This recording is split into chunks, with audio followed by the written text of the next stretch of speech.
Hey guys, and welcome to the Alabama Saltwater Fishing Report presented by Angelo, DePaola, the Coastal Connection with eXp Realty, the first podcast to bring the local inshore, offshore, and onshore fishing report, whether it's good, bad, or ugly. I am your host, Butch Thierry. We have a great show lined up for you guys this week, but first, let's hear who's making the show possible. This week's Alabama Saltwater Fishing Report is brought to you by Great Days Outdoors. Are you looking for that one-of-a-kind Christmas or birthday gift? If so, head on over to greatdaysoutdoors.com and check out the best gifts for outdoorsmen 2021. We've curated a bunch of unique gift ideas to help you find an awesome gift for the outdoorsman on your list. Just head over to greatdaysoutdoors.com/best gifts for outdoorsmen to check it out. And also brought to you by Fishing Chaos. Fishing Chaos invites all high school, college, and social fishing teams/clubs to create a free team or club in the Fishing Chaos platform. Clubs can hold tournaments within the high school team or invite rival teams or clubs to compete in the CPR catch, photo, release events, as well as the live weigh-in events, as Fishing Chaos supports most any tournament format. The addition of the new Fishing Chaos Club Management module allows teams and clubs to easily communicate with their members about upcoming events. It automates the tracking of the Angler of the Year as well as Team of the Year series standings and collects all angler results. If you're interested in setting up a free club or team or in hosting a tournament or the Fishing Chaos app, please contact Fishing Chaos today at fishingchaos.com or call Jesse Wilson at 256-508-1853. All right, folks, we have a great Alabama saltwater fishing report lined up for you this week. I am your host, Butch Thierry, and I'm joined today by co-host Captain Richard Rutland with Cold Blooded Fishing. How are we doing today, Cap? Shoot, if I was any better, I'd be you, Butch. Shake and bake. Heck yeah, man. Beautiful day in South Alabama, man. Man, great time of the year right now. It has just been every morning this week that we've been on the water, and heck, for that matter, last week too. And it looks like it's just going to continue here for the at least next little while. It's November. Nice crisp mornings. Very nice. I've had some heavy socks on in my boots and bibs and a hoodie on with some shorts underneath. Yep. Was bundled up this morning. It's nice and crisp. Took that hoodie and bibs off, and I'm in shorts and thin socks now, so I think yesterday morning, I think it was 51 when I left the house to meet you guys. Mm-hmm. We got to do a little fishing yesterday. I think it was 51 whenever I left. When I got in the truck at whatever time we got back, 2 or so, it was 76. Yeah. Man, crazy swing. I love it. Me too. Yeah. I love it. I'd absolutely love it. I've always said that my favorite days on the water are hoodie in the morning and shedding that joker off about 10, 11 o'clock, and then getting it just, man, it gets so comfy out there. It's just unbelievable, not hadn't sweated in a month at least. Agreed. So, looks like we're going to get another little shot of some wind and maybe a little bit cooler weather. Looks like it's going to go like into the mid to upper 40s into the weekend and into the first part of next week, but a little bit of north wind, maybe a little bit of rain the next couple of days, but overall fishing forecast looks good. Yeah, fishing's pretty good. I know we'll get into the inshore report here in a little bit. Yeah, it's just been kind of weird. It's been a little bit funky. Yeah, the certain areas to me have been funky, and I just right now, as far as the inshore stuff goes, I feel like we're still in a transition. Well, phase. I mean, hold on now. It's been cold a couple days. All the fish should be like way up in the rivers, right? Yeah, no, not yet. Oh, come on, that's the way it works. I know that's everybody's thought right off the top of their head. As soon as you get a cold front, man, they're going to be up there, but it's not. It doesn't happen quite as quickly as we think it does. The fish don't have a calendar that tells them it's November. Unfortunately, they live and die by water temperature this time of year. So fish are definitely kind of doing the same thing they've been doing, staged up around all these tidal rivers, south of the causeway, outside Dog and Fowl, and a lot of life down around Bayou La Battery and West Fowl, and still in Grand Bay has been good as well. Like I said, we're still in a little bit of a transition. It's in the works. That's right. We're still in a transition period, and that could make for some really, really good days and some really, really tough days. I know, like late last week, I was doing a lot of flounder fishing, but I saw Captain Bobby while we were doing that, and he said he was in an area where he saw like almost 2 miles solid of nothing but birds and speckled trout, and wow. These big bird schools of shrimp and stuff like that. And then we're both on the water in the same little area 2 days later, and it's almost like a ghost, like a ghost town, almost nothing going on. And that just means those fish moved Moving somewhere. around, right. They moved around. So Hmm. so it's just a transition period, but I'll look for it to start getting really good after this next little shot of cold. It's not going to be like a big drop, but it's going to maintain the water temperature coming down. And so hopefully, Instead of all the crazy fluctuation, you mean? yeah. Yep. And so it's gonna continue that trend and hopefully keep pushing the fish in, instead of having them out there in limbo. So yeah, that makes sense. It's always one of my favorite times of the year. Even though you can have like some tough days, kind of like what we experienced. Was that yesterday? It was yesterday. Yeah. So Tuesday, a little bit of a tough day, but couldn't have been too tough. Even I caught a couple of them. Old Uno came through. Oh man! Speaking of Uno, I got Slick Lure Joey Landrenew on the boat today to do a little flounder fishing, and I can't remember what Crystal's nickname is. They call her the crazy fish lady. Yeah, crazy fish lady, and Dylan. And Crystal caught 2. So she got me. She wins. Joey caught 2 as well, and me and Dylan we put a hurting on him. We were going head to head. I'm still Dylan was supposed to look at the book and see who we always have. Me and Dylan always have a little competition, see who does it. And I usually edge him out most of the time, and I either got him by 1 fish or we were dead even at the end of it. But he tried to jump out there with the lead, and I kind of I got mad and went on a tear. But we had a good for November. Had a good flounder trip today. We caught 19 today, so it was a lot of fun. All on artificial bait. Fished around Bayou La Battery area, Bayou La Battery and Grand Bay. So although it's closed, sure. the fishery's closed. They're still, and we did most all that in shallow water. So a lot of fun. Definitely good to see. Oh yeah, plenty of good size fish around. Still seeing a lot of the little ones. I don't expect to see the little ones leave and go offshore like you'll see the bigger fish go offshore. So that's kind of interesting. We saw some really, we had Dylan on here a couple of weeks ago, and he showed us, told us about some really cool, enjoyed it, cool trends and stuff that we saw. So we got a couple more days of flounder. I think we got 2 or 3 more days of flounder, and then we're done for the year, and we'll kick it back up again. Luckily, we're going to get to kick it up again next year, and it'll be cool to see all that data compiled. Oh yeah, it'll be cool to see where those fish go. All the ones y'all have been tagging this year, in different places. Yep. The neat thing about it to me is to be able to see which ones from what, the one thing Dylan is really enamored by is the fact that we'll go and tag fish in Dog River, acoustic tag in Dog River. We'll see those fish leave Dog River and then come back to Dog River. Like all those same fish come back to that same river. So it's almost like you've got your own they're almost like little community. Yeah, they're like salmon.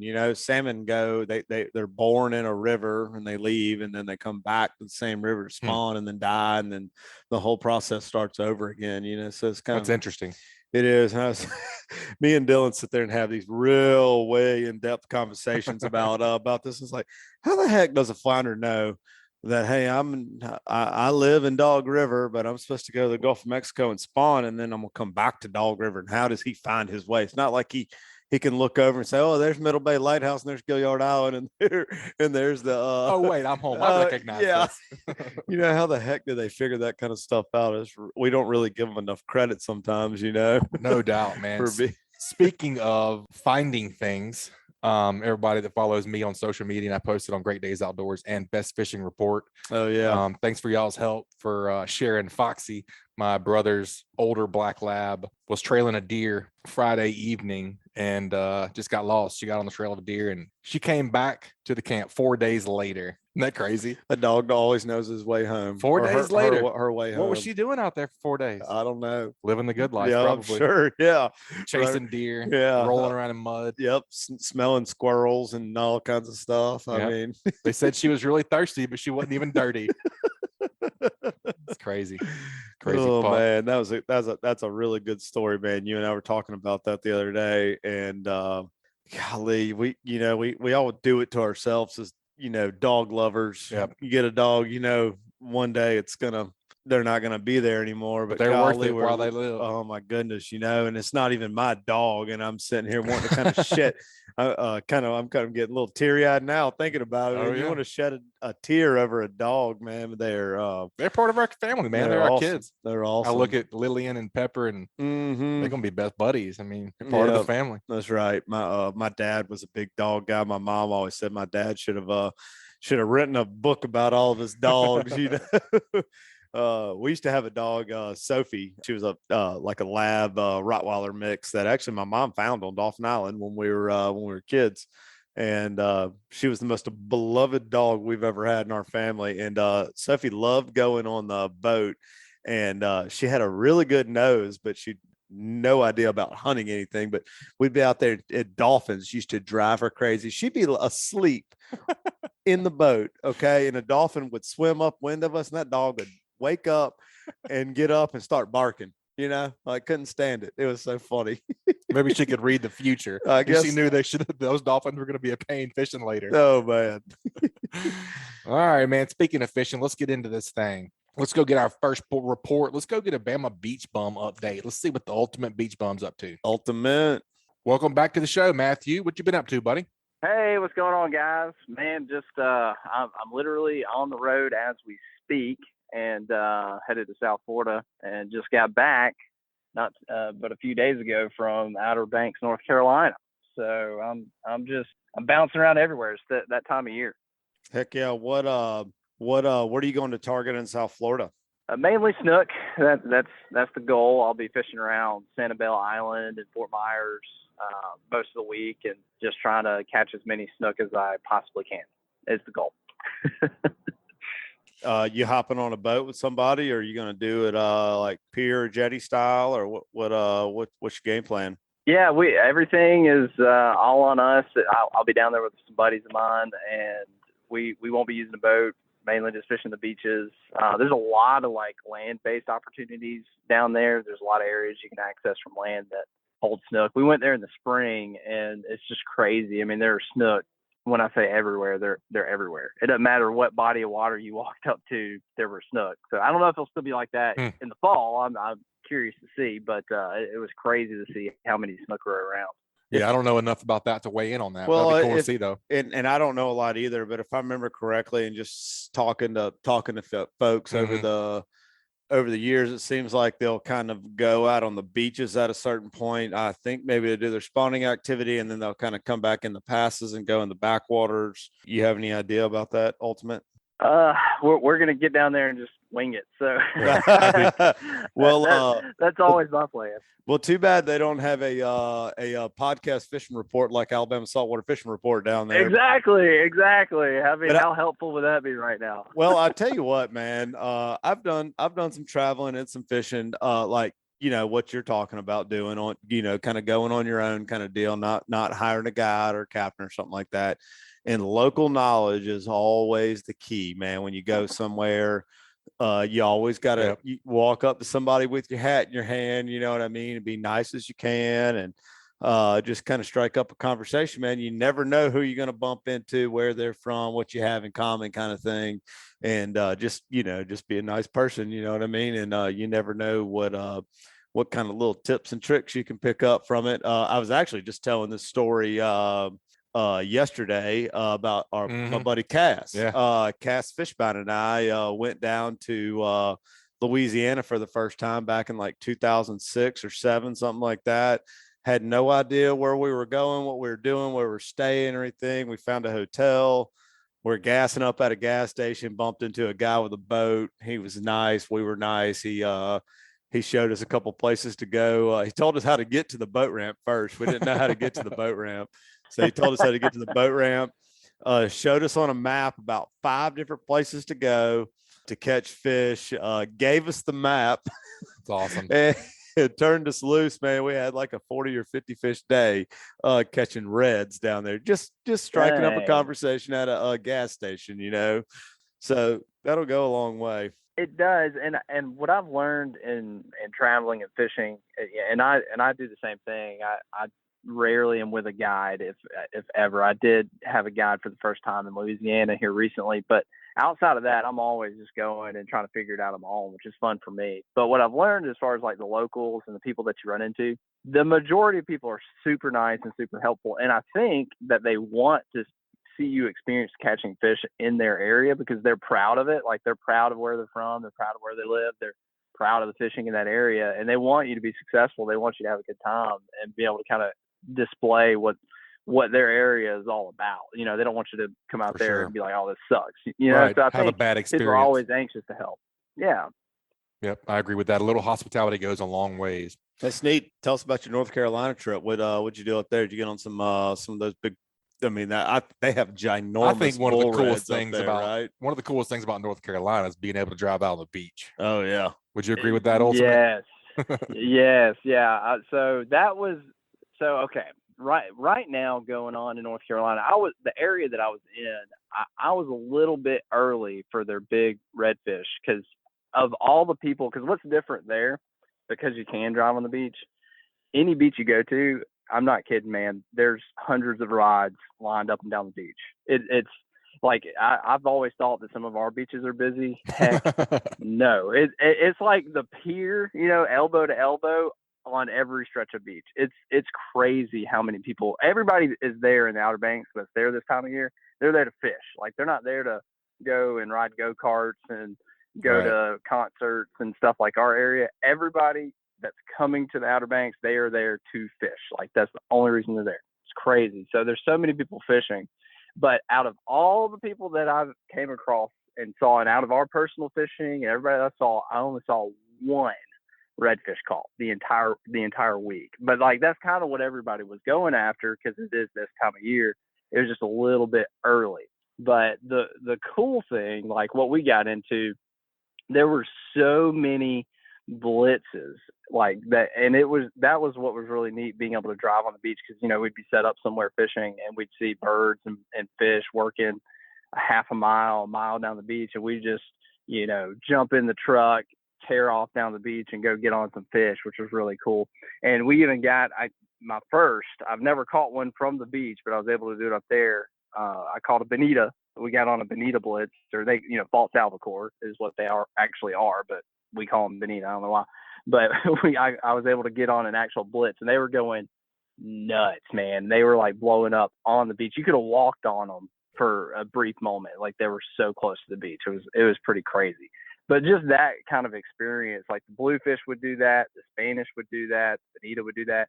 Like you would just see blitz after blitz after blitz. Whatever beach you went to, it was going off somewhere at any given point of the day. Like it didn't matter time of day. So that was pretty cool. Like that was neat. That's very cool. Experience. Did you get any of those hammer bluefish up there?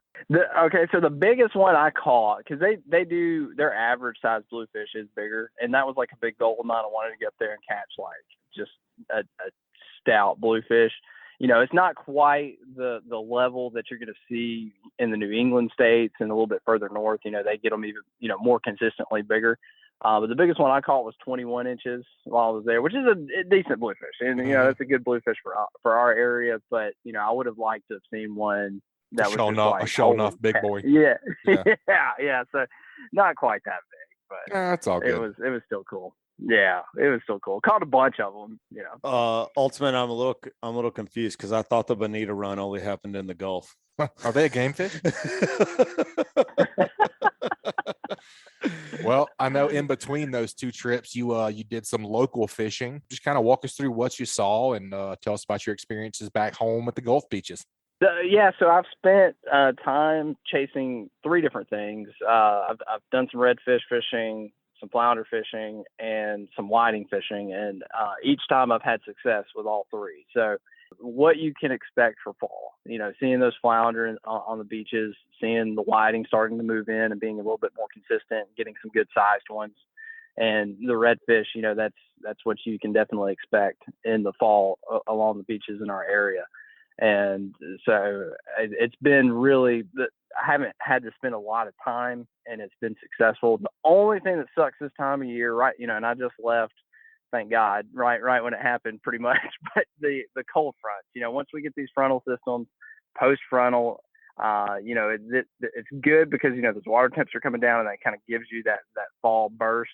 But a few days after it along the beaches, it's just dead. And that's unfortunately like what you're going to experience now until friggin' spring. Like anytime we get these hot, cold fronts coming through, high pressure systems, it just kills the beach for 3-4 days. It's so bad, especially when you get a north wind afterwards and it's just flat calm and sucks. But outside of that, as long as you can avoid the cold front, fishing is pretty dadgum good.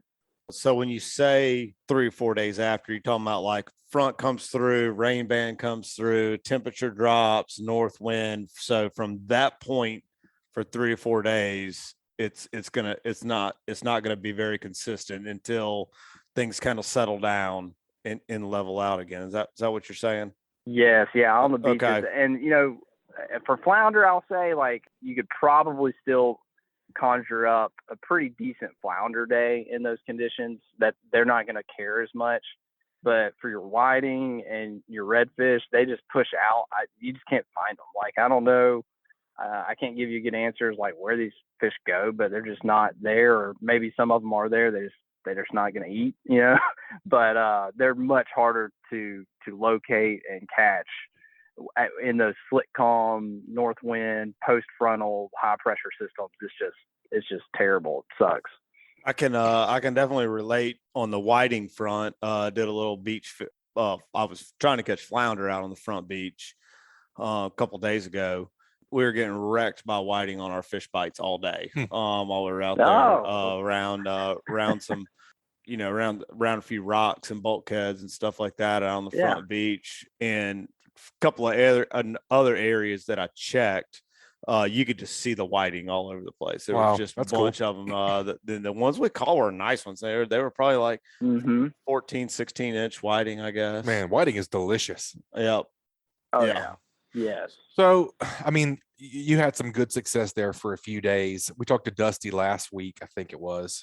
Like, as far as getting your setup right for whenever the fishing is good this time of year, is it better to have a whiting set up trying to capture all of those fish and then your incidentals are your redfish, or would you go the other way? Would you set up for redfish and then catch the other as incidentals, if that makes any sense? That's a question. Yeah, so for me personally, I generally have one target in mind. If you want to run, and I don't do this like I used to, like I would go out to the beach and I'd run like 4 or 5 rods all set up for whatever. When I was running guide trips, I would do that. And when I was a little bit more ambitious, I would do that. I'm rolling my eyes. Captain Dick is rolling his eyes over here. But now I'm a little lazier. I'll kind of go in with a pinpoint needle, very specific, and I'll run 2. And I'm targeting something specific, whether that be pompano, whiting, redfish, whatever. I'm kind of all in on that one species. But you can definitely multiply your rods and target multiple things with, the different baits and different rigs, because for your redfish right now, cut bait, cut mullet on the beach, you can't beat it. And, on a Carolina rig, they're so keyed in on scent. I've caught some on spoons, but like if you're wanting to catch fish right now, the scent is so huge. And, if you throw out a piece of cut mullet, you're probably going to catch a redfish. Whereas, that you're not going to catch whiting, you're pompano on that. So you need something different. Your whiting run in different depths right now than your pompano are. Like they're going to be much shallower, closer to the beach water than you're going to see your pompano. So and also it's better just to downsize for them. I mean, you want a small little piece of shrimp, which you can catch pompano on that, but like, smaller hooks, 10-pound fluoro, especially if you get those clear water days up close to the beach, you're going to have way more success. And then of course your pompano, generally you're going to be out further. You can do your double drop pompano rigs with your floats and everything, where you guys don't have to really do all that with the whiting. So, each fish kind of requires a different tactic, and you're kind of fishing a different area and different depths. So, I mean, you kind of have to have in mind what you're targeting with your rig. So if you want to run multiple, 3, 4, 5 setups, then yeah, you can cover all your bases. But otherwise, you want to be specific in what you're going after. Yeah, so it sounds like there's not really a solid staple that you could put out there and capture all of the above, I guess is what I was getting at. I mean, you could, if you, for the person that like just doesn't have a clue and, is just wanting to try to throw a bait out there and catch something. Your double drop pompano rig with some fish bites and a piece of shrimp, and you just chunk it out there and hope for the best. Like, you can't beat that. Like, I mean, Right. you're gonna get lucky. You're gonna pick up. Redfish will eat that. Yes, pompano will eat that. Whiting will eat that. You can catch everything, but as you learn better, like where these fish are hanging, what depths, what they do like better, you can be a lot quicker and more precise in those targets with the right rigs, the right baits, and the right place. But if you just want to go sit on the beach and throw a line out, you can't beat that setup. Sure. I like that. I was just trying to give our listeners a little bit of both, let's try to figure out if you're going out there. So that's a great answer. All the whiting that we saw and caught the other day were all, for what it's worth, we're all real tight to the beach. I think I get that general consensus from all of our surf contributors. They're usually within 5 yards. Yeah, they were real close, and I could see them swimming all over the place. It was cool. It was almost some redneck bone fishing happening. Now, I didn't get a chance to sight cast one, but I would have if. The water could have been just a taste clearer where I was. I'd been able to see them real good, But man, it was fun, man. Well, anything else new on the horizon with the ultimate beach bum after you go South Florida? You got anything else fun, exciting about to happen? No, over a 30-day span, I fished. I was in Louisiana. I came back home for a few days, went to Outer Banks, came back home for a few days, and now I'm headed, to South Florida. So I'll fish North Carolina, Louisiana, and South Florida over 30 days. And Alabama. After that, I'm done. And Alabama, yes, I have to throw that in there too. But I'll be done with my travels after this trip for the foreseeable future. I don't have anything planned. And I'll be relaxing a little bit. It's been a lot of fun, but man, it definitely it wears you out trying to load up on content on these trips, edit, get videos uploaded in between traveling and fishing. It's been a whirlwind, but it's been a lot of fun. It's been a good time. You're working a little too hard, man. You need to get down a little bumminess. You need to get. Yeah. It's a tough life you live there. Yeah. Well, I'll sit back and I'll take a break from my rigorous fishing. The tough right? life that it is. That's right. Well, that's cool, man. I tell you, I'll always tell folks all the time, man, about when anybody asks me about you, man. I'm super happy and proud for you, man, and glad you're doing what you're living the dream. I'm living the dream too. So it's fun It's hard, but if somebody's got to do it, it might as well be us. Hey. Those fish don't catch themselves. That's okay? Right. That's right. They don't catch themselves. Absolutely. Oh man, it's like our jobs are like rainbows and butterflies, but it's not. It's not. It's still work. It's still work. But I tell people easy to get up. It's very true. It's a fun job. It's fun. It's not easy, but it's fun. Like it's definitely nothing that anybody can just pick up and do. But it is a heck of a lot of fun. We get to have a lot of fun fishing for a living. Well, let's talk about the flounder. The flounder trip y'all had. Oh yeah, that was a very hot video I saw you put out, Bama Beach Bum. I heard you caught a little more flounder than me. I'm a little salty about that. I've been struggling with them a little bit. Ultimate. Have you heard what Butch's new nickname is? No, I got to hear it. Well, we're just going to go ahead and put it out there as many times as we can. It's Uno, because I've taken Butch on multiple flounder trips, and all he catches one flounder each time we go. Every trip. What? Every trip. You're out there. You're out there with the Captain Richard Rutland, and you're only able to manage one flounder. I mean, yeah. It's funny. One per trip. It's funny. True story. I mean, it's funny. I keep thinking he's going to come around. I keep thinking I'm going to go on a trip. Hey, we're going to do it this week. I got one more chance, I think. Yep. We're going on Friday. So hopefully. Oh, well, good. You got to break that curse, man. You need to overnight him some of those super fish fight clubs that you're using. Yes. Maybe yes. the ones that I've got them on the back shelf, and when I open up the fridge, it's like, yeah, every time. they're like the double scented ones, Yes. I get them special. Well, man, I'm glad y'all had a good trip. I'm glad you're doing well. It's always good to hear from you. If folks want to follow you on YouTube and or social media, what's the best way to follow you and keep up with all your travels? Yeah, just YouTube. If you type in Bama Beach Bum, you can check me out. Hit the subscribe button. You'll get notifications when I post my silly adventures. Awesome, man. We love it. Be safe in your travels. Good luck in South Florida with them snookies. Thanks, man. Appreciate it. Look forward to hearing with you next time, buddy. All right, take it easy. All right, Captain Richard. It's always good to hear from the ultimate beach bum. I like giving him a hard time. Yeah, Sounds like he's doing what he loves, man. I like it. man, neat deal what he's doing. We've talked about this before on here, but going from putting in a lot of hard work and as he told us, his goal was always to kind of get to being able just to like have his own TV show. Great content. Yeah, really, really, really neat stuff. Just travel around and go do some really cool things. Man, he's doing really well. I know he has a ton of subscribers and followers. I would think that a TV show would probably be the next logical thing. Somebody will pick him up. Yeah, He'll be doing great things. oh yeah, Like the beach bum. he's great. All right, guys, that wraps up another great segment. Let's take a quick break and hear from a few of this week's sponsors. That segment was brought to you by Killer Doc. As anglers, we put a lot of time, money, and passion into fishing, but most of us do not have a fish cleaning station that we are proud of. Many of us are suffering from dock dysfunction. A rodding table with rusty metal, this is just no good. But the dock enhancement that we've all been waiting for is finally here. Killer Dock uses marine-grade aluminum to make fabulous fish cleaning tables and stunning canopies that will keep us out of the sun. Killer Dock combines durability, function, and design to uniquely upgrade your entire dock experience. Visit killerdock.com to see more.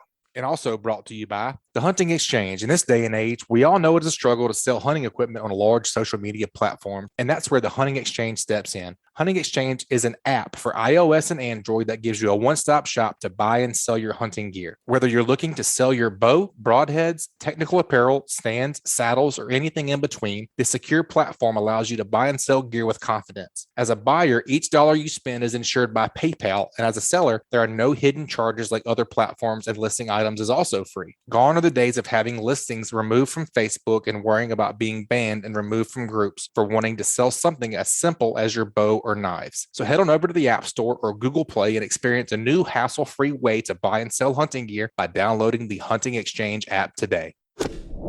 All right, Captain Richard, before we get to our next report, we have a special guest on the show this week. We have Congressman Bruce Westerman. He's representing the 4th District of Arkansas. Welcome to the show, Mr. Westerman. How are we doing today?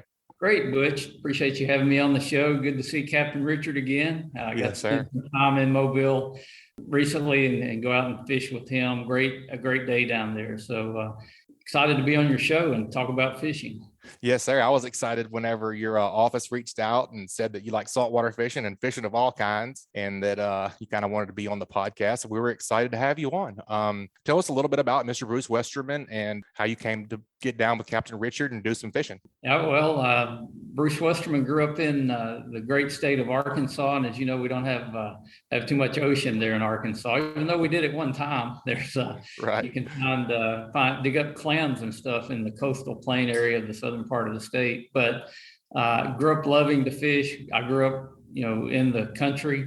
My fishing consisted of small creeks and ponds, and occasionally we'd get to go to the lake and fish. I grew up watching Bill Dance on TV, and I'll never forget. My mom still laughs about this. My dad finally bought an old boat one day, and we were so excited. My brothers and I sat in the boat and were, casting out in the yard. Just how fun it was to actually have a boat and to know within the next couple of days we're going to get to go to the lake. Lake Washita is a big lake where I live. Got a lot of bass tournaments and stuff on it. Love to crappie fish, bass fish, broom fish. We have walleye, striped bass. A lot of good fishing in Arkansas, but definitely no saltwater fishing. And so I grew up loving the outdoors, hunting and fishing. Well, I went to college, University of Arkansas, and walked on and played football and got an engineering degree. And then later I went to Yale University and got a degree in forestry. Strange set of circumstances, but now I'm serving in Congress. I'm the ranking member on the Natural Resources Committee, which we have jurisdiction over fisheries, offshore fisheries. So it's just right up my alley to work on these natural resources issues, to work on conservation. And having the forestry background is a lot of benefit because water quality is directly tied to forest quality. And if we can do a good job of practicing conservation on our forest lands and on our farmland, that just means our fisheries are going to be better. But because of my work on the Natural Resources Committee and my friend Jerry Carl, who's a new member of Congress, represents Mobile. He's on the Natural Resources Committee, and he was telling about how the University of South Alabama has this research program where they catch red snapper, and invited me down to go out on the research boat. And by my good fortune, the weather was too bad to go out in the morning, so Captain Richard took us into some inshore fishing, caught some speckled trout, had a great time there, and then actually got to go out with South Alabama and fish for red snapper in the afternoon, and caught all the samples they need, tagged everything they needed to tag. So it was a great day being down in a beautiful part of the world. I'm gonna circle back around to something you were just saying about when you got your. I got a funny story about.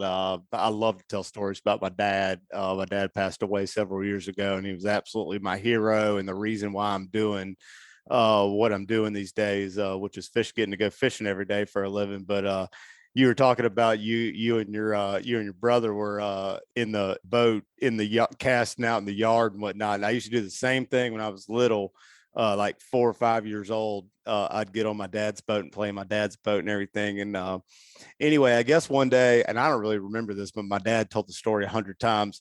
I guess I had taken all the dock lines and tied them off from the boat to his car.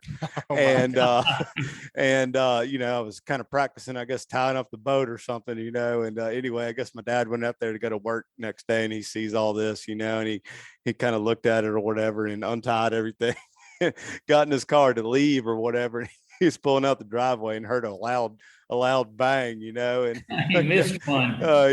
He missed a dock line. It snatched a rearview mirror off of the side of this. At least that was it. Could have been worse than that. Oh man, I was just sitting here laughing on the inside when you're telling me about y'all doing that. Another one of my favorite things to do when I was little, and I do remember this. We had a pool, and I used to fish out of the pool all the time. I would tie up my brother's bicycle to a fishing rod, and I throw the bicycle and the fishing rod, in the pool, and I'd go to the other end and practice reeling it in and whatnot, so those are always funny memories to think about from when you're a kid doing silly things. Yeah, we would wade creeks and fish. You really learn how to cast when you've got limbs overhead and on the side and trying to cast into a small place. So even though we weren't catching very big fish, we were learning a lot of good fishing skills by fishing in those little creeks. And I love that chance I had as a kid to go fishing. More kids need to fish. Oh yeah. Something that we're seeing across the country. Saw a little bit of an uptick with the pandemic where people started getting outdoors more and more fishing license sold. But, I think if you have more kids fishing and hunting, you're going to have kids getting in a lot less trouble. So it's good for society to have outdoor activities and have places for them to recreate. So that's another reason on top of all the others where we've got to be good stewards of what we have and promote the sport of fishing, whether it's onshore, offshore, or wherever. Well, that's cool. I'm really glad you got the opportunity to come down here to Alabama and see the great resources we have down here. We had a blustery but successful short little inshore trip that we did. We caught a lot of fish, not a whole lot of big fish that day, but given what we were given with the conditions, thought we had a great trip. And then I was glad that I see the wind lay down and you guys to get offshore and kind of see a little bit of what we do. The Sea Lab is something I'm very involved with helping them with some of their inshore projects and offshore projects. And they just do a really great job. And I don't think a lot of people realize that over here in little old Alabama, we've got like 60 something miles of coastline or something like that. And, but man, we have an unbelievable resource with Mobile Bay and the Gulf of Mexico, both right here in our backyard. Yeah, absolutely. And the projects they're doing to build the reefs offshore, I mean, that's where we went out and fished. And it was loaded with fish. And it's that kind of like that you build it and they will come mentality. Yeah. I do work with all kinds of outdoor groups, but the National Wild Turkey Federation, they have a slogan that says, save the habitat, save the hunt.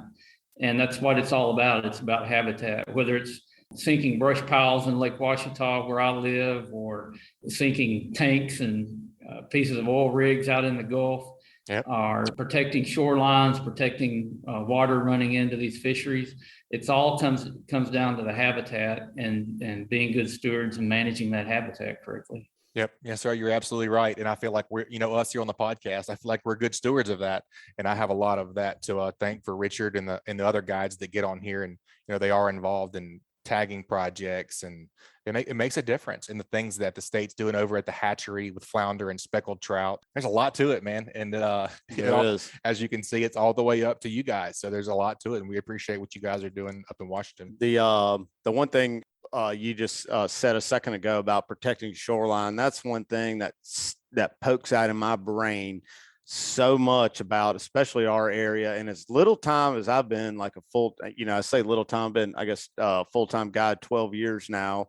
And the one thing I see a big issue with around our area, and I'm glad to see, the state and everybody start to get behind it and do some things about it, is erosion. It's unbelievable. Yeah. Where, you said something about wave breaks a little while ago, and we're starting to see a lot more wave breaks in our area where they're starting to protect shoreline, because when I look around at everything, it in our area, it doesn't seem like anything is building itself up. It's constantly eroding away, and there's a zillion different things that go into why that's happening. But I don't always see it as a good thing, that things are disappearing and not reappearing even in other places. So hopefully that's one thing that we can continue to do down here in the state as far as inshore stuff goes. Yeah, and what you were talking about, habitat and conservation, and the real conservationists out there are the fishermen, the outdoorsmen, the people that really care about it. I studied at Yale University, but I get more information out there talking with Captain Richard, with him telling me his experiences, what he sees on a day-to-day basis. He's pulses on what's happening there in those fisheries, because its livelihood depends on it. So he knows if he's seeing less flounder or more flounder, what the patterns are. And it was an educational experience for me to sit out there on the boat with him and hear him talk about all the stuff that he's involved in, and others that he works with down there are involved in. And, people understanding that you've got to have that habitat by building those offshore reefs. You mentioned you only got 60 miles of shoreline, but I'll tell you what, there's a lot of good things happening on that 60 miles of shoreline in Alabama. That's right, Congressman. You said more flounder or less flounder. Today was more flounder. We had a really good day flounder fishing today. We caught 19 flounder today, tagged and released all of them. And I kind of halfway expected to have a little bit of a struggle today, because we've already had a couple cold fronts down here starting to cool the water off a pretty good bit. And I kind of thought they might have already pushed offshore to go do their spawning activity, but there's still plenty of them around today. It was a fun day. Had a lot of fun out there. Yeah. And, I had no idea until talking to you about how far offshore those flounders go, and then come back up in the shallow water. Nature is an amazing thing, and there's so much to learn about it, and you just realize you'll never know everything, but it's fun to try to learn it all. Yep, that's right. That is kind of cool about those flounder, that you can that they will habitat anywhere from 2 foot of water all the way out to 200 plus foot of water. You know what I mean? In a single year. Kind of a neat deal. We always think of flounder, we consider it an inshore species around here, but it's actually an offshore species as well. They travel a great distance. Yeah. When you're talking about erosion, and that gets back to forestry management and land management. Talking about the whole country, we've seen these massive forest fires out west.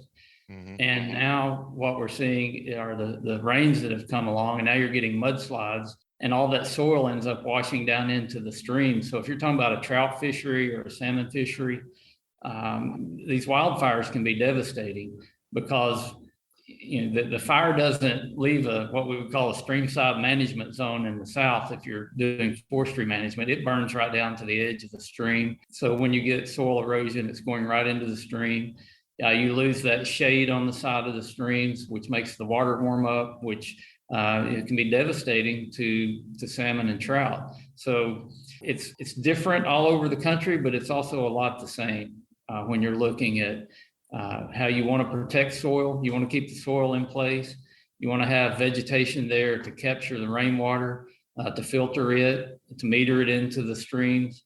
And, at the end of the day, you get higher quality water and better fisheries. Yeah, we've definitely experienced the erosion as far as like you're talking about, like runoff and stuff like that in Mobile Bay here. There's a couple of areas around here where there's been like neighborhood development and malls and business growing in areas and stuff like that. And through the construction process, a bunch of runoff happens. And actually we've had it fill in some bays before where you used to be able to go in and fish, and now there's literally 0 No inches water. of water there anymore, and it's now all just grown in vegetation and marsh. So you always got to wonder, is that just part of the way the world turns? You know what I Right. mean? But there again, it just seems to feel like a more negative thing than a positive thing instead of trying to help control it. But you're exactly right about, what we do onshore definitely affects us on the water over a great Without a amount of doubt. time. Yeah, you go over to Florida and Lake Okeechobee, and you're seeing these increased nutrient levels in the lake and algal blooms happening. And, a lot of that's because of development upstream on Okeechobee. And, you think it's my little lawn that I'm putting fertilizer on or whatever. And it's just kind of this tragedy of the commons idea that you think your actions don't make a difference. But when there are a lot of other people taking the same actions you are, it all adds up and can be devastating when water flows downstream and a lot of those nutrients pool up. And then the reverse of that, you go over to Louisiana and the Atchafalaya Basin, and the Corps of Engineers has cut off drainage through the basin. It channels, all that Mississippi River water down through the river, and you get more silt out in the Gulf. And they're losing some shoreline in Louisiana because you don't have the natural silting in of the shoreline. So these are things that, Mark Twain said you can, if you had access to all the mining pits, gravel pits in the world, and all the resources to tame the river, kind of at the end of the day, the river is going to laugh at you. And we sometimes think we can control these things.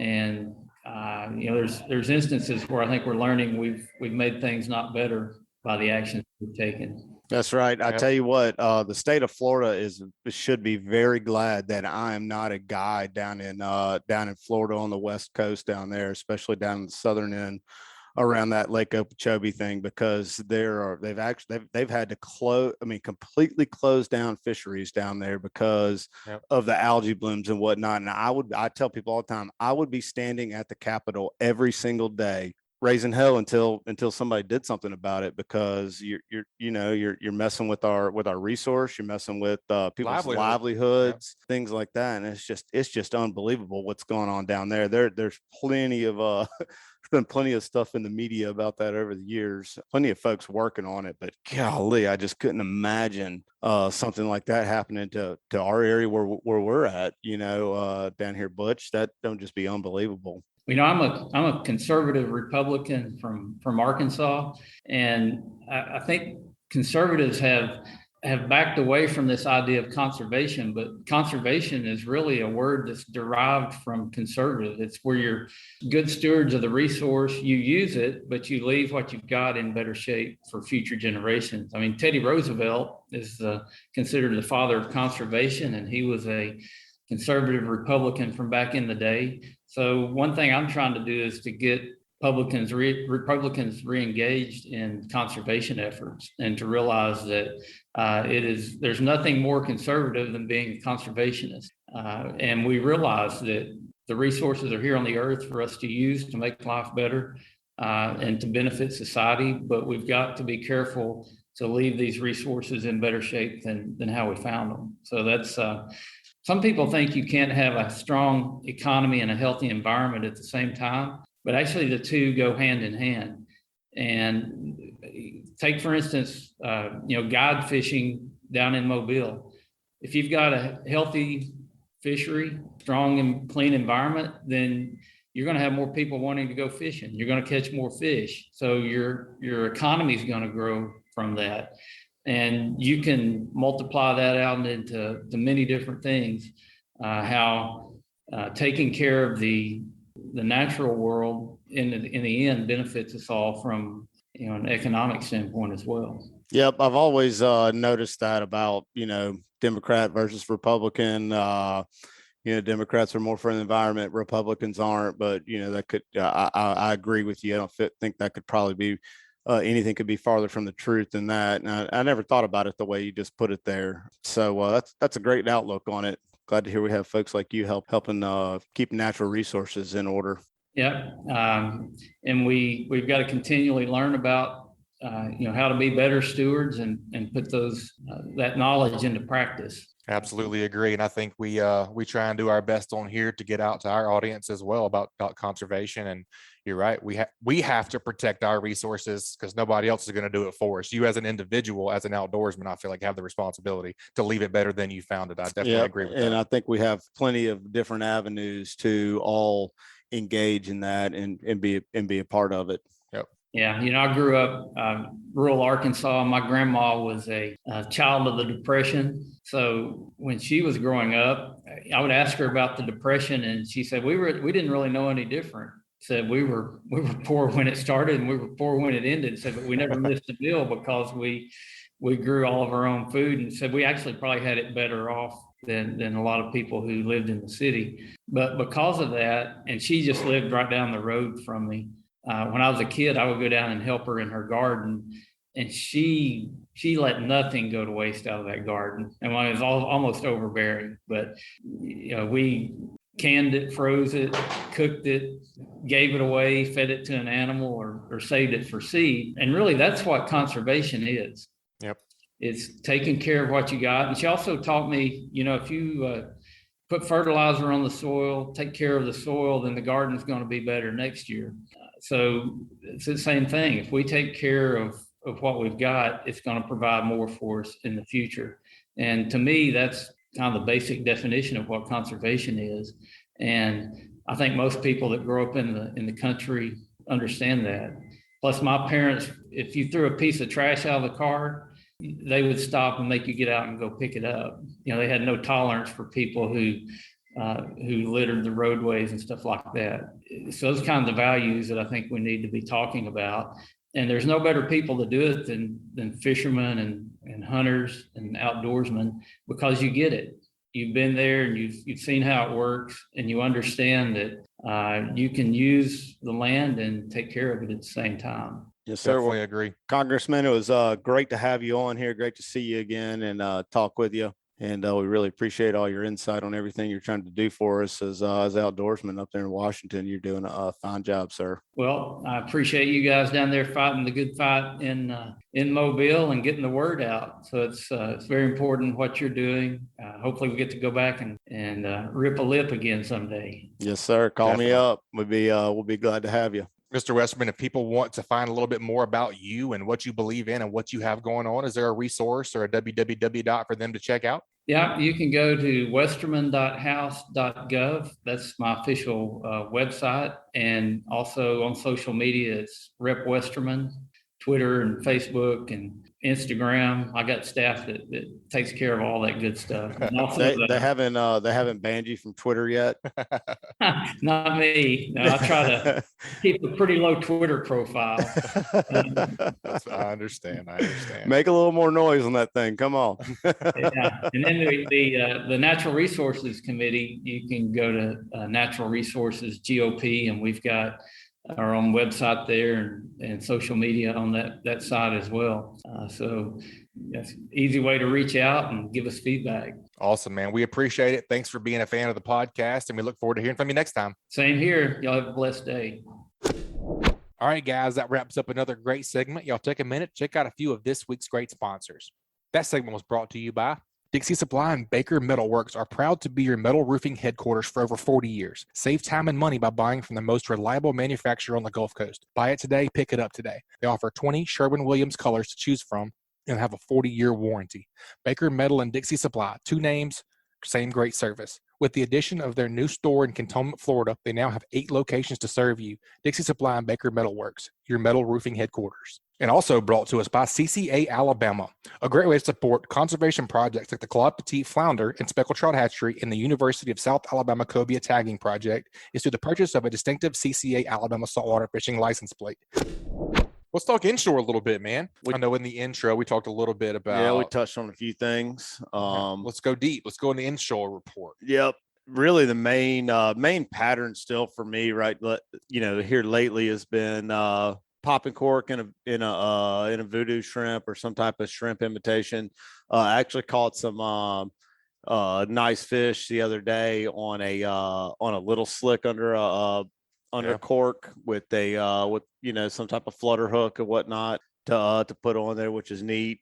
But what do you mean by flutter hook? We use this twist lock hook that's got like a real small, like real light 3/16 to an 1/8 ounce weight on there. And I got you, because you don't want a big, huge, heavy jig head on the bottom of your popping cork. That's right. Okay. Yep. Gotcha. Or if you didn't use that, another hook that I will use is jig head that I use pretty exclusively, which is a hoagie jig head, and I really like the 1/8 ounce. And I think they make a lighter one than that. It's just a little tiny bit of weight on there. And the reason you want to use that lightweight is because you've already got the weight of the cork to be able to throw it a long way. Sure. And then as you're popping it and working it through an area, it's each time you pop it, it's making the little slick kind of come up closer to the surface and then kind of flutter down and look like a small minnow I think fish mistake it probably for a shrimp just as much as they do a minnow or something like that that's up on the surface. So, but really the main thing that I'm always looking for this time of year, especially when you're looking in and around some of these tidal rivers, is just kind of looking for life, trying to find some bird activity and looking for some mullet jumping, things of that nature. And when I say bird activity, you fished with me the other day, and we were kind of looking at some birds and watching some birds and whatnot, and call them politician birds. Yeah, no lie.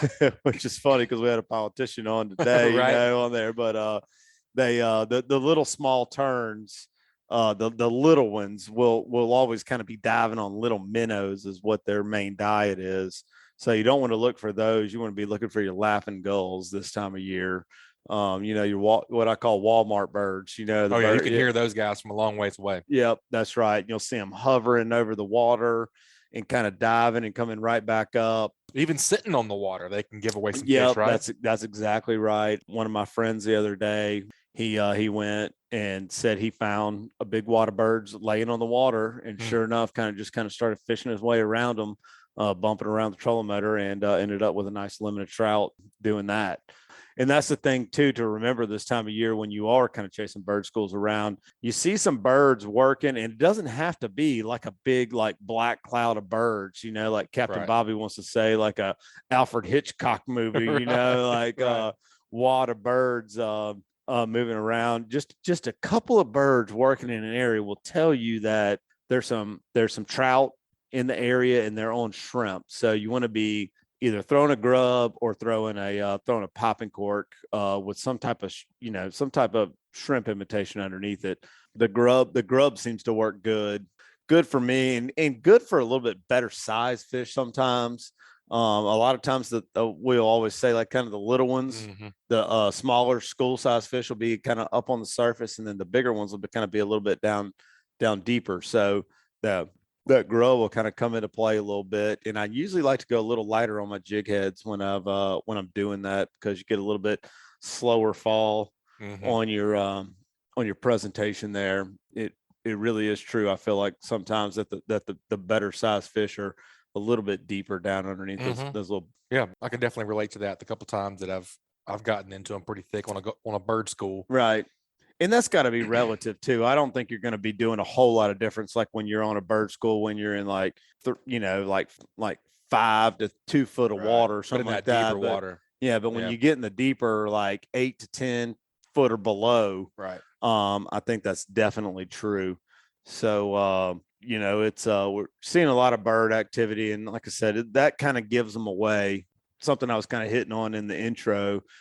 Was we're still in a transition period. We're seeing schools of fish where you'll actually absolutely wreck them one day, and then a couple days later after you have a few condition changes, which is really, really, it's kind of fast paced this time of year, they'll be gone. You know what I mean? So you kind of got to go recreate that somewhere else, or just go looking for signs of life sometimes, you know, just run around and look. Yeah, man, talking about like a popping cork this time of year, I was paying attention yesterday, just trying to pick up on whatever I could. I feel like I'm decent about that. Do you feel like as the water temperatures get colder, do you slow down your pops on your popping cork, Kenny? No, not with artificial. I don't. Is that not really a thing? No, not with artificial. I usually am.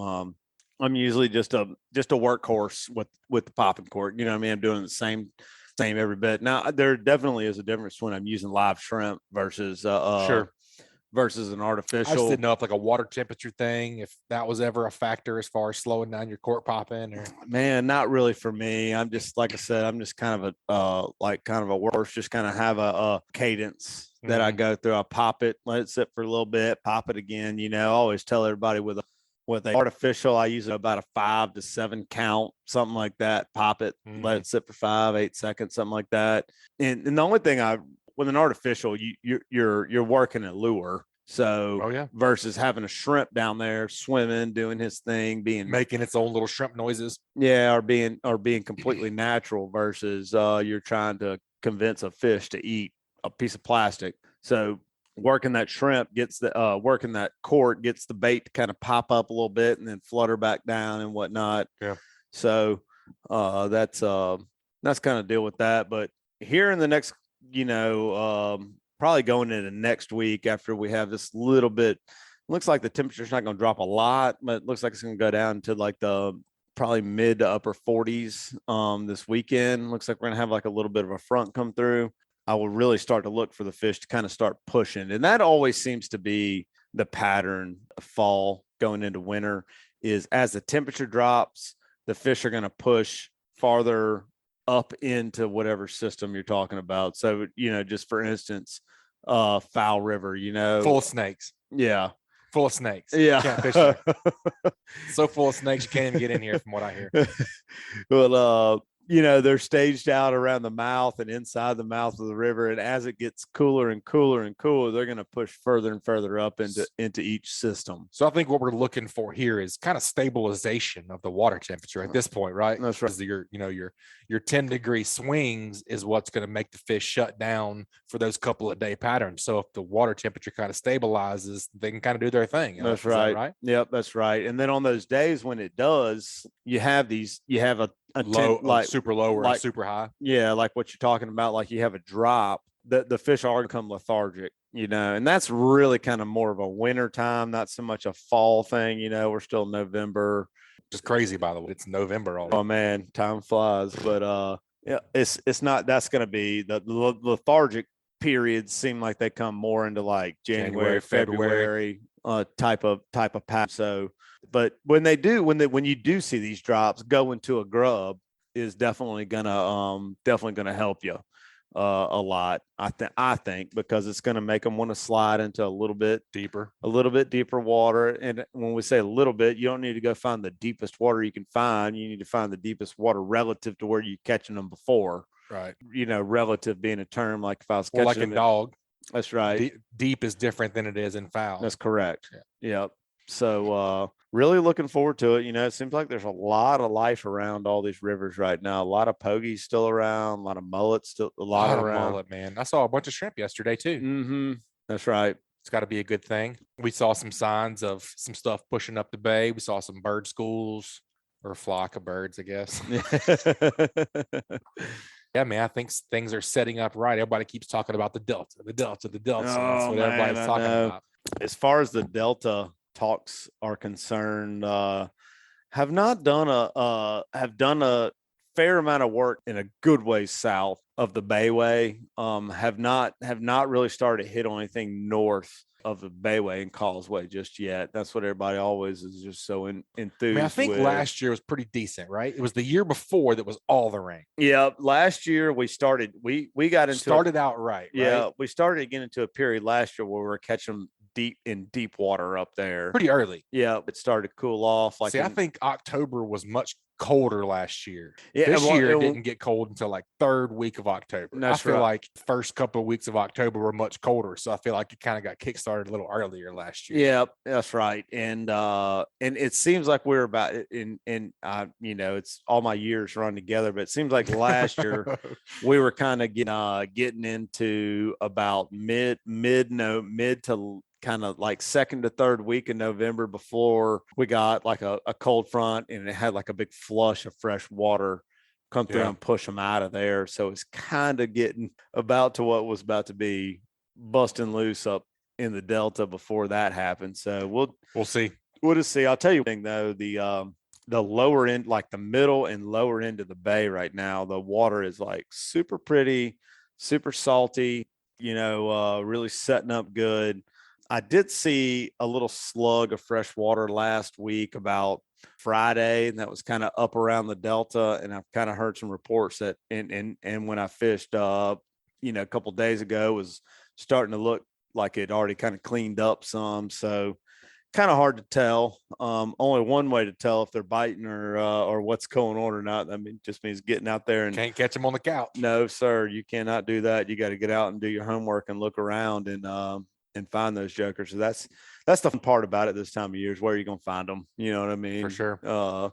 And usually when you find one, you find them all most of the time. For sure, man. And that was what was interesting. One thing interesting about yesterday, which would be Tuesday, we're recording this on Wednesday, was it had been that way. I feel like you catch one, you catch 50. Mm-hmm. Yesterday, we picked them to death. Yep. In multiple different areas. Yep. I don't really know what to attribute that That's to. just transition period is Right. all that is, man. They're on the boogie right now. They're moving. The water temperature's dropping, and it's about to drop again. So definitely gonna make them do something. Stay tuned. Oh yeah, that's right. But a lot of fun. We're kind of getting into the flounder talks a little bit. You know, the flounder stuff's still happening. A lot of fun. Caught those in. We fished, like I said a little earlier. We fished in Bayou La Batre and Grand Bay, fishing some of the shallow bayous and stuff like that. We had some nice little current banks where we caught some nice flounder. Not a whole lot of size to all of them. No giants today, but still some good upper 2.5, 3 pound fish, I guess you'd say. So they're still around. It was great. We had a fun day. It took us a little while to find a school of them, but once we did, it was a nest. Did you find a nest? We found. We talked about that today. That was funny with old Uncle Joey on the boat. But I bet he liked that. Oh, he did. He thought he started chuckling. He started chuckling. But yeah, I mean, flounders close in November, but that doesn't mean you can't catch them. You just can't harvest them. Yep, that's right. That's exactly right. And that's something I want to remind everybody. You know, make sure that if you know, as hard as it is to throw a flounder back, got to right now. I think we're reaping the benefits of it already. We definitely are. I think 1 month is something easy to give up. Yep. And I was kind of chit-chatting with Dylan today, and something I've been meaning to ask him for weeks, even as much time. I always say he's like my October girlfriend, you know what I mean? Because we're on the boat together a bunch. I asked him like what the other states were kind of hearing: Florida, Mississippi, Louisiana, Texas. Yeah. Everybody's following suit with the size limits and the closures, but Alabama seems to be really seeing like a lot more numbers than everywhere else. And I don't know what to point, you know, how to pinpoint that, other than I think it's a couple of things. You know, the state's done their part as far as hatchery. The state, when I about marine resources, cutting the bag limit in half, moving the 12 to 14 inches. That's a big deal. Oh yeah, the 12 to 14, I think is a huge deal. I think that too. Commercial limits going to 40 fish per person versus just being wide open. I mean, per boat versus being wide open. I think that's got to be a huge deal. I think that's helping. And then the hatchery being help, man. That place is super cool. I was able to tour that facility. Yeah. Dylan and I took them about over 30 fish one day. It's cool. Science behind all that stuff is nuts. Yeah, we're catching, you know, there's just been a bunch of these little small undersized juvenile fish, and a lot of those have got to be males. Yeah. They need the brood stock, right? That's right. So we took them a bunch of fish. So I hadn't heard back how many of those we took them were males or not, but hopefully you didn't look. You got me there for a second. Wait, what? Just lift up the fins, right? No, yeah, that's right. Look at these between their legs, right? That's right. But anyway, I'm Man. real excited to see how that keeps going. But Me too. man, as a And I finder, think they're figuring out more at that hatchery kind of every day. every Yeah, time, every for time they do sure. one. Yeah, he was telling us there's certain times and certain water temperatures that you got to figure it out. And I mean, it's wild. Oh yeah, for sure. Yeah, that's cool. They'll figure it out. Yep. But that's kind of cool. They're to my knowledge, they're still kind of everywhere a little bit. Kind of a tough day earlier this week, but I don't know if that was like a tide. We had kind of a light tide that day. Yeah, it's been kind of Who slow knows? all week, hasn't Who it? knows? The But tide goes. but then here it goes. Yeah, the tide. Yeah, we're But gonna then it rip loose today. we're gonna kind of get back into a more regular cycle going into the weekend. But anywho, and then to go have a day like we did today, catching 19. So that was an awesome day. Pretty stellar. Oh yeah. Well, I mean, speaking of everywhere, redfish, been Yep. everywhere. We caught some hammer bulls yesterday. Oh yeah. It's funny, man. We found a little pocket and got 3 hammer bites, right? Back to Mhm. back to back to back. Then we couldn't find them again. Yep. If somebody's looking to go catch some bull reds, there's I've gotten some. I haven't gone myself, but there's been some great reports down south into the bay, like Dixie Bar on Yeah. the beaches. Captain Patrick was on last week and gave us a Dixie bar rundown. Sounds Yeah. like land of the giants out there Oh, right now. for sure. And then on Monday we were fishing a wreck kind of near the lighthouse, and I hooked a bull red, and we probably saw like 50 of them all around the boat. Just showed Water up. turned red. Oh yeah. And then I want to say the week before that, we were on another wreck down off the west end, and we saw hundreds of them just swim by.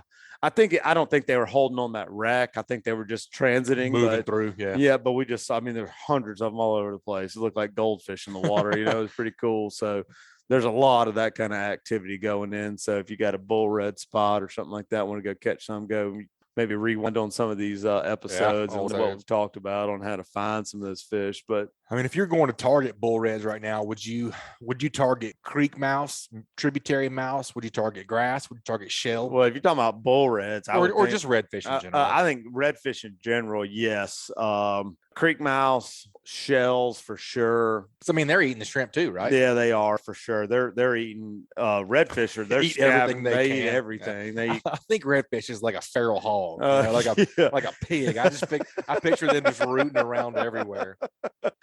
They eat crabs and shrimp and mullet pogies. They eat kind of a little bit of everything. They're scavengers. Just rooting around. That's right. Yeah. I'd be somewhere in the marsh right now if that's what I was looking for bull reds, or you kind of talking about that causeway. That causeway is always a lot of fun around all the big grass mats. Yeah. Up there, you find a big grass line and kind of get you a drift down a grass line. And I would rather target slot reds, like when you're talking about fishing around that grass, would definitely with artificial with some type of scent. And those fish bites are great. Oh yeah. And especially if you can use some of these almost weedless style hooks we're talking about Mhm. on here, you can rig them weedless so that you're not getting hung up on that grass. And one thing I always really like to do with the when I'm redfishing is I tie the bait obnoxiously short to the popping cork. Like a short leader, you mean? Yeah, instead of doing like a trout leader, which we'd say is probably, I don't know, about 36 inches long, something like that, I'm tying them like 18 to 14 inches long. Maybe not quite 14 inches long, maybe about right around 18, 20 inches long, something like that. Wow. Well, when you're fishing around the grass, it helps keep your lure from getting grassed up real good. And the other thing too is usually around that grass, you'll have clear water as a result of the tide pulling out of the grass or wind blowing the water out of the grass. Mhm. The cork is what's getting the fish's attention. So It's a teaser. Yeah, that's right. Well, yeah, it's attracting them to your bait. What you don't want to happen is the fish to come up and eat your cork. Which I think happened to me yesterday. Oh yeah. Yeah. That happens a lot when you get in those situations. So tying it up short like that, you're hoping that the fish is going to see that as they're because they're down on the bottom, and you just say you're in 3 feet of water and you're popping that cork and you've got a trout link leader on, which is 30 like I said, 30 plus inches long, your bait's down on the bottom most of the time. And He it's just sees that cork. and it's scented. And, most of the time, higher percentage of the time, they're going to smell that bait and find your bait that way. But sometimes they hear that cork and they come up and react to that cork and they eat the cork. Yeah. And Not a great thing. oh man, it's Yeah. irritating. You know what I mean? So tying it up short. I know some of the guys in Louisiana, hell, they tie them even shorter than that, like 12 inches, but It makes sense. for our area, like I said, about an 18, 20 inch leader on your cork is the way to go with that. But definitely having some scent on there, either like the Fight Club, the Fishbites Fight Club, and or just whatever your favorite soft plastic is. Maybe tip with some of the Procure. I was thinking about the Fishbite strips. Ooh, yeah. The fishing strips. That's something real easy and small and not going to mess with your lure, your It's action, not going or to change the action a whole lot. no, or it's just going to add a bunch of scent and Procure. Like on a shrimp imitation. That's Just put a little right. juice on it. Yep. Just and a little bit goes a long way, man. I mean, I probably make like 50, 60 casts before I like a reapply, just a. Oh, I like to grease it up. I like to load it up. I like to be able to cast and then I can see a slick. see a behind slick it. off That's of it. exactly Oh right. yeah. Oh yeah. Yeah, Uncle Joey did that to me today, man. I saw him over there slicking up with the net. We should what was Dylan calling it? Was slick syrup. He was putting the slick syrup on there and That scissor. oh yeah, and Uncle Joey threw out there. I was like, oh man, look at that little slick peeling off these rocks right here. And I was like, oh, you just threw over there, did you? He's like, yeah, is that syrup? And I was That's that like, slick syrup. Oh, man, that's a lot of great tips in there. That's a great report. Always good to hear from you, man. Heck yeah, thank you for having me, man. This has been a great show. Well, that's another report, folks. It was brought to you by Dixie Supply and Baker Metalworks. Also brought to you by CCA Alabama.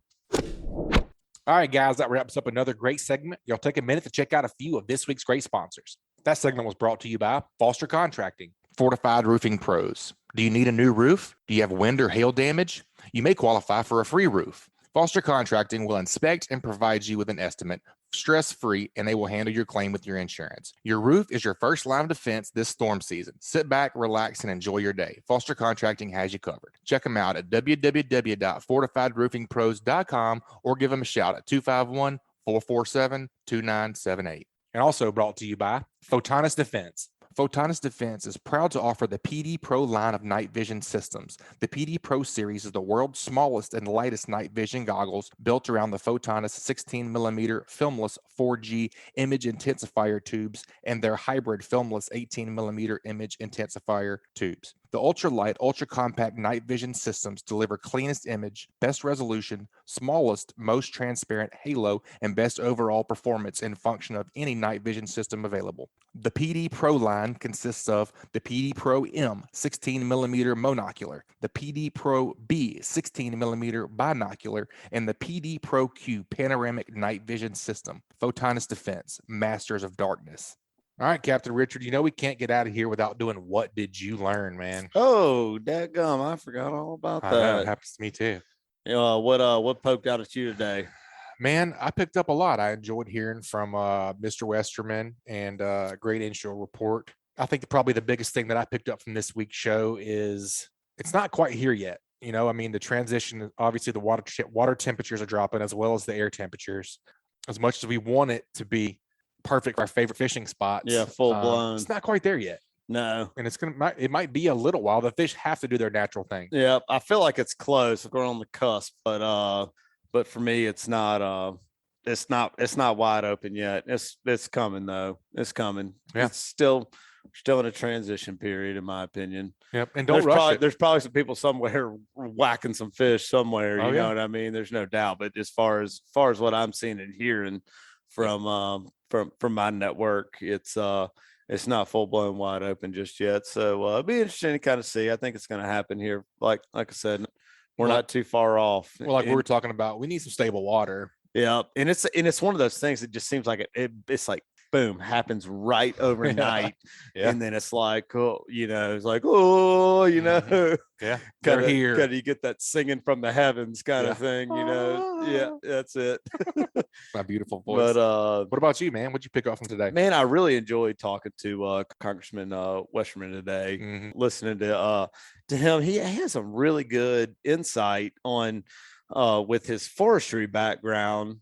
Taking care of what's on the land to take care of what's in the water, kind of thing. And It's a big picture kind of deal, right? yeah, and it the thing it made me think about is everybody in our area loves to talk about Dolphin Bay or whatever over there Mhm. towards Daphne when they started developing Spanish Fort and Daphne and whatnot. A lot of the silt and stuff filled in Dolphin Bay, and I've asked some of the I guess we'll call them old timers Right. about Dolphin Bay, and they'll say, man, you could almost like go all the way up to the to the Bayway in there, and everybody who's listened to the show has been across and knows where that is. It's like completely filled in. There's like there's plants all There's the no way. bay anymore. It's almost all the way down to I guess they call that the Lake Forest Yacht Club Mhm. down there. Yeah. Has all filled in, and it on his side of it. I'm glad we have somebody like him up there that can think that way. For You sure. know what I mean? Of course, he's on a much bigger picture of the the nation type of Mhm. type of deal. But man, it takes having people like that. It does, but it also takes people like us. That's Like right. I was saying, I feel like it's the individual sportsman's responsibility to treat it appropriately. That's right. And each of us can make a difference. That's right. Pick up a piece of litter. Mhm. I try to. Yep. Don't throw plastic in the water Yeah. or anything like that. Golly, Agreed.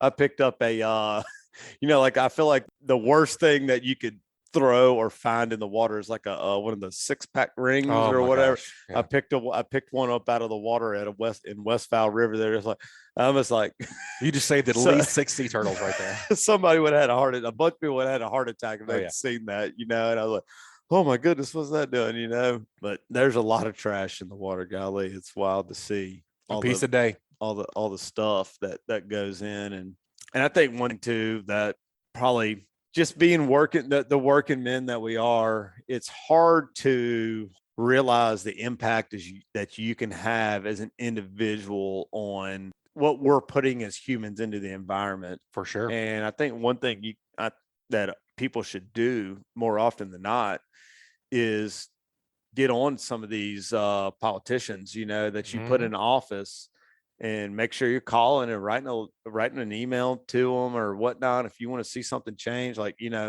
I was kind of hitting on with him in the show about erosion. That's one thing that I kind of look around at, and I look at like, you look at Sand Island, how much it's changed and eroded away, how it used to go from Dolphin Island all the way out to the lighthouse. And there's almost like, I don't know, 1/100th of it left kind of there. Sure. That's not really even Sand Island anymore.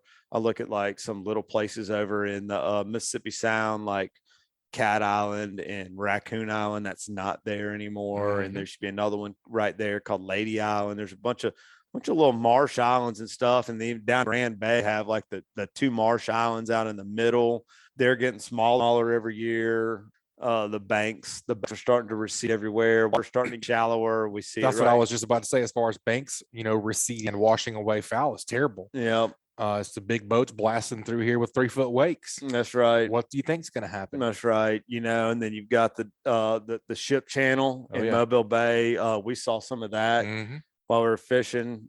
Crazy amount of water displaced by the It big is, ships coming in, man. and I understand the port is definitely a necessity that we have, and it makes Mobile what it is, being the port city. But you saw the size of the waves that we had to ride across, and we were riding up the bay the other day. There was like literally 3 foot. I mean, Solid. how long do you think we rode? We probably rode half a mile over 3-foot rollers. Oh yeah. It It was a long ways. and all of that hit the bay, and it makes it, erodes the banks and makes it shallower. I couldn't believe that the day we were fishing Gilliard, I could not believe before the ship went by, the water table probably went down a 2 foot. Oh yeah. I mean, it exposed the entire bank. Yep.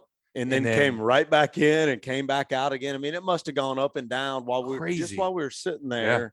I don't know, 5 or 6 times. It came up at least, a foot or 2 foot, Huge whatever you want impact. to call it, and then Yeah. came back down. And that it's a necessity, but they don't have to blow up the bay that hard. I don't know. I don't know the answer either. I'm just making observation. It's nuts. And that can't help anything. And then you look at Dolphin Island, just gets smaller and smaller every year as well. That front beach, all those houses that are exposed to In water. the water.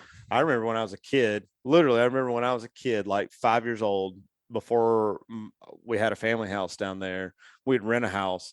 I swear, as a kid, it seemed like you walked a quarter of a mile to the edge of the water. It's huge. And there's nowhere like that on the beach now, where you have to walk a quarter of a mile to reach the edge of the water. I mean, Agreed. It's so close.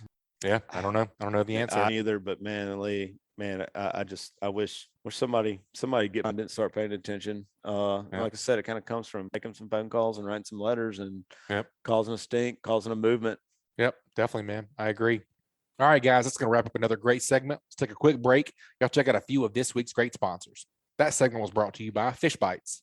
Are you tired of scrambling for bait whenever you decide to go fishing? Have an artificial bait that's better than live bait, ready to go at a moment's notice with Fishbites.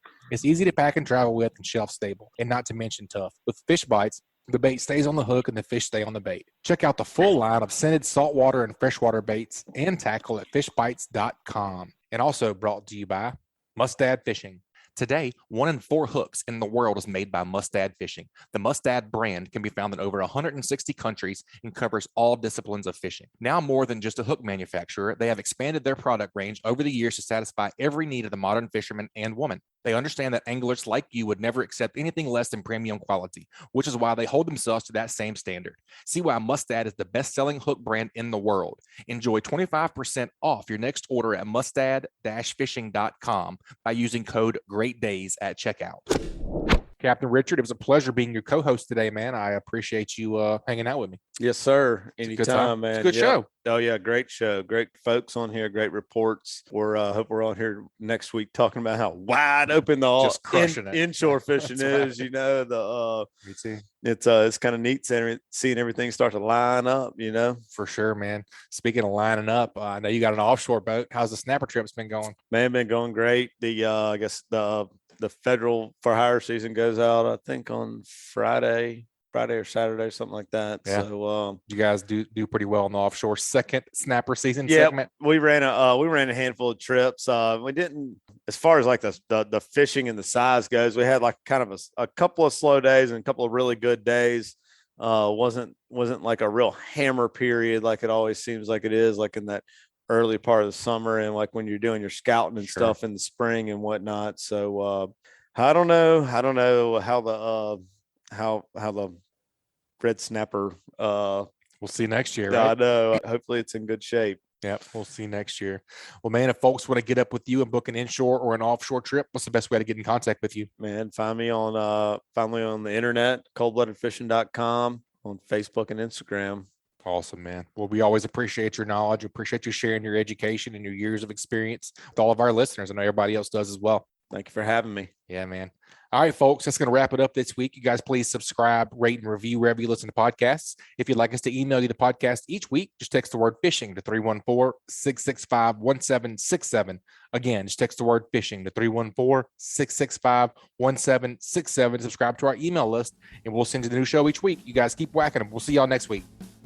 This Alabama Saltwater Fishing Report was brought to you by Sam's Stop and Shop is your one-stop shop located at 27122 Canal Road in Orange Beach, Alabama. Sam's has a little bit of everything, including a deli, inshore, offshore, and surf fishing tackle. They also have bait, clothing, groceries, name brand sunglasses, and so much more. Stop by and shop or call them at 251-981-4245 today. And also brought to you by SunSouth. For quality John Deere equipment affordably priced, visit your neighbors at SunSouth. Visit your local SunSouth and check them out on the web at www.sunsouth.com. And also brought to you by boaterslist.com. If you own or run a boat, you know how difficult it can be to find the right company for the task at hand. Sign up at boaterslist.com to find a company to work with on your next boat project. This week's Alabama Saltwater Fishing Report brought to you by me, Angelo DePaola, The Coastal Connection. Find us online at thecoastalconnection.com. And also brought to you by Bucks Island. They have new pontoon boats, bass boats, bow riders, and aluminum boats for sale. They provide boat service on all kinds of boats, even if they weren't purchased from Bucks. Visit them at 4500 Highway 77 in Southside, Alabama, or give them a call at 256-442-2588. And also brought to you by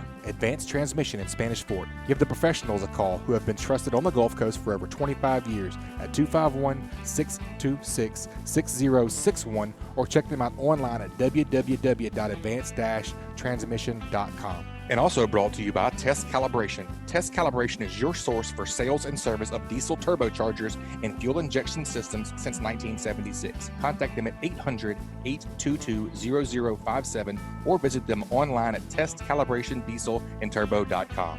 And also brought to you by Hilton's Real-Time Navigator, bringing you the highest quality online satellite fishing chart since 2004. Your source for sea temps, altimetry, currents, and watercolor at hiltonsoffshore.com. And also brought to you by MB Ranch King hunting blinds and feeders are built to last right here in the USA. They offer high quality, easy to use corn and protein feeders that can be filled with both feet on the ground. Call Kevin today for more info or a quote at 205-807-2937. MB Ranch King, built in the pursuit of perfection. And also brought to you by the Alabama Marine Resources Division. The Alabama Marine Resources Division reminds all recreational anglers that gray triggerfish, greater amberjack, or red snapper must be reported through Snapper Check prior to landing the fish in Alabama. For more information about Snapper Check, please visit outdooralabama.com.